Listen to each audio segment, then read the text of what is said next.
దేవుడిచ్చిన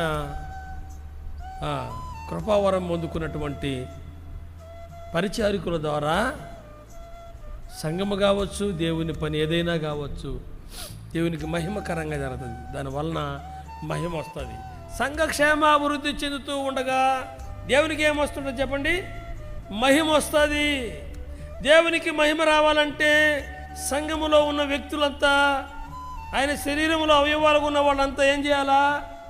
పరిచర్య ధర్మాన్ని కలిగి ఉండాలి.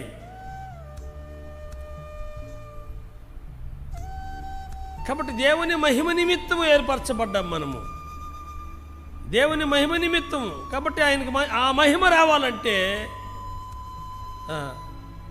నువ్వు సనుక్కోకుండా, కొనుక్కోకుండా, నిర్లక్ష్యత లేకుండా, బలవంతంగా కాకుండా, ఇష్టపూర్వకముగా నీకైతే ఎడ చేసుకుంటావు, నీ ఇంటికైతే ఎడ చేసుకుంటావు, దానికంటే 10 రెట్లు ఆసక్తి కలిగి ఆ దేవుని పని చేయాలి.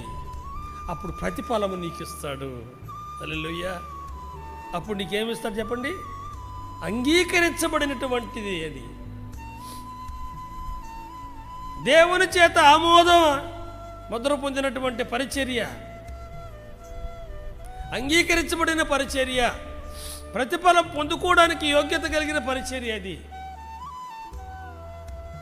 కాబట్టి ప్రియులారా, ఇక్కడ పరిచర్య అయితే చెప్పండి, పరిచర్యలోను ఏ పరిచర్య?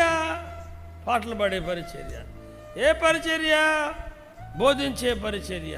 ఏ పరిచర్య? చెప్పాలా? దేవుడు ఎవరెవరికి ఏదిస్తే అది, ఎవరెవరికి ఏదిస్తే అది. దీంట్లో ఈ అధ్యాయం అంతా రక్షణ పొందిన వాళ్ళ యొక్క విధులు రాయబడ్డాయి. ఈ అధ్యాయం అంతా రక్షణ పొందుకున్న వాళ్ళు, సమర్పించుకున్న వాళ్ళు, మేము దేవుని పిల్లలమి, మేము దేవుని విశ్వాసం ఉంచిన వాళ్ళమి అని చెప్పుకునే వారి యొక్క విధులు ఎలాంటివి, ఎలా ఉండాలా అన్నటువంటివి ఇక్కడ రాసి ఉంచున్నాడు. కాబట్టి వీటిని మనము గ్రహించాలి. అద్దం ముందు మన ముఖాన్నే చూసుకుంటే కాదు. చూసుకో, అద్దం నీ ముఖాన్ని చూపిస్తుంది. దేవుని వాక్యం అనే అద్దము నీ అంతరంగాన్ని చూపిస్తుంది. చెప్పండి, దేవుని వాక్యం అనే అద్దము నీ అంతరంగాన్ని, నీ స్థితిని నీకు తెలియజేస్తుంది. దాన్ని కూడా చేంజ్ చేసుకోవాలి, మార్చుకోవాలి మనం. కాబట్టి పరిచర్య అయితే ఏం చేయాలంట? పరిచర్యలోనూ బోధించేవాడైతే చెప్పండి,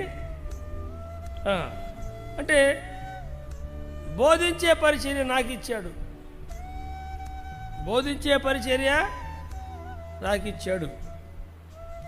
కాబట్టి ఎవరికి పంచి ఇచ్చినా ఇది నేను తీసుకున్నదా, మీరిచ్చిందా, దేవుడిచ్చిందా చెప్పాలా? 3 రకాలుగా ఉంటాయి. దేవుడిచ్చింది, ఇది దేవుడు నాకు ఇచ్చిన పరిచర్య. నమ్మకమైన వారిని సిద్ధపరచు అని చెప్పిన పరిచర్య నేను కావచ్చు, ప్రభువు నా ద్వారా సిద్ధపరిచిన సేవకులు కావచ్చు. అది దేవుని యొక్క ప్రణాళికలో రూపొందించబడింది. ఇది మనుషుల యొక్క ఆలోచన నుంచి పుట్టింది కానే కాదు.